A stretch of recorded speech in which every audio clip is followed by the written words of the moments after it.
My work focuses on the connection of both, thinking about our community life being part of the environment, where architecture grows from the natural local conditions and traditions. Today, I brought two recent projects as example of this. Both projects are in emerging countries, one in Ethiopia and another one in Tunisia, and also they have in common that the different analysis from different perspectives becomes an essential part of the final piece of architecture. The first example started with an invitation to design a multi-story shopping mall in Ethiopia capital city, Addis Ababa. And this is the type of building we're shown as an example to my team and myself of what we had to design. And first, the first thing I thought is like, I want to run away. But after seeing few of these buildings, there are many in the city, we realized that they have three very weak points. First, these buildings, they are almost empty because they have very large shops where people cannot afford and buy things.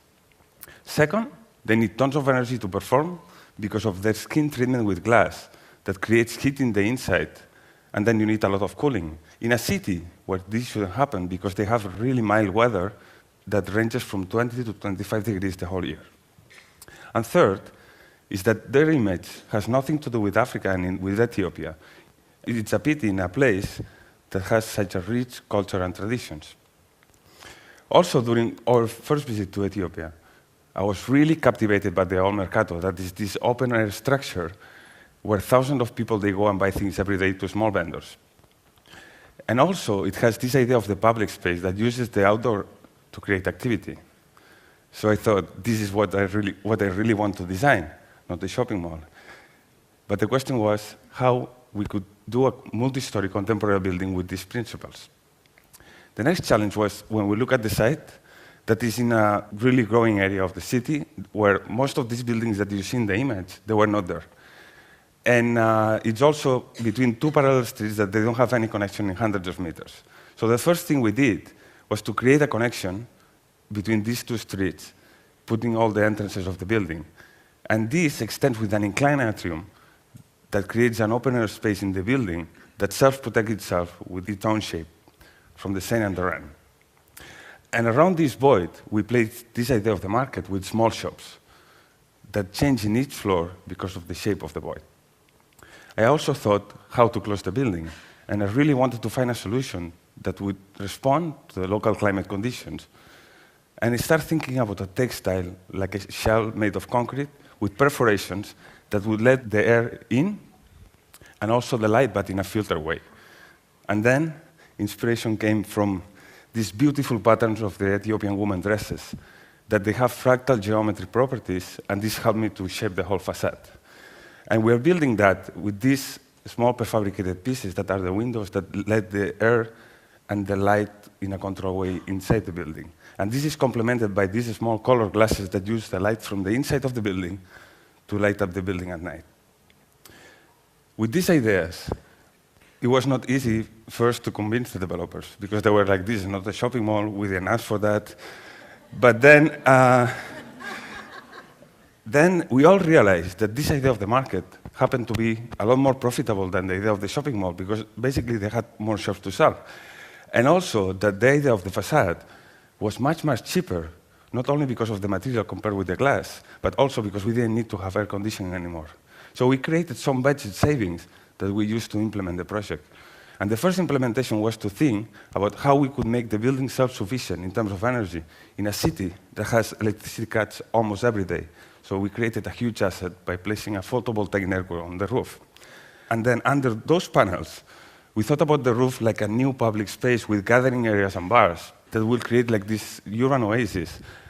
And these porches and the roof all together, they collect the water to be reused for sanitary in the inside. Hopefully, by the beginning of next year, because we are already on the 5th floor of the construction.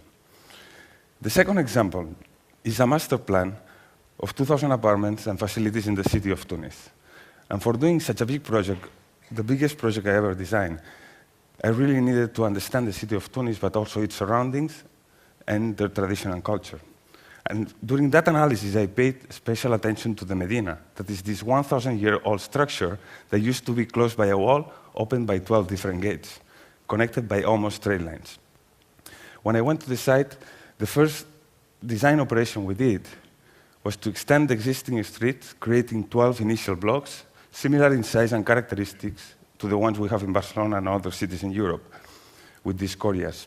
On top of that, we selected the strategic points, reminding this idea of the gates and connecting them by straight lines, and this modified this initial pattern. And the last operation was to think about the small cell of the project, like the apartment, as an essential part of the master plan. And for that, I thought, what would be the best orientation in the Mediterranean climate for an apartment? And it's the north-south, because it creates a thermal difference between both sides of the house, and then a natural ventilation. So we overlap a pattern that makes that most of the apartments are perfectly oriented on that direction. And this is the result. That is almost like a combination of the European block and the Arab city. It has these blocks with corridors, and then on the ground floor you have all these connections for the pedestrians. And also it responds to the local regulations that establish a higher density on the upper levels and a lower density on the ground floor. And it also reinforces this idea of the gates. The volume has this escalating shape that shades itself with 3 different types of apartments, and also lets the light go on the ground floor in a very dense neighborhood. And on the corridors, there are the different facilities, such as a gym and a kindergarten, enclosed by a series of commercials that bring activity to the ground floor. The roof, which is my favorite space of the project, is almost like giving back to the community the space taken by the construction. And it's where all the neighbors, they can go up and socialize and do activities such as having like a 2-kilometer run in the morning, jumping from one building to another.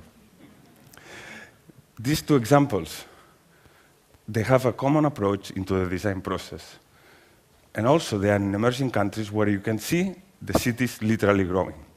In these cities, the impact of architecture in people's life of today and tomorrow changes the local communities and economies at the same speed as the buildings grow.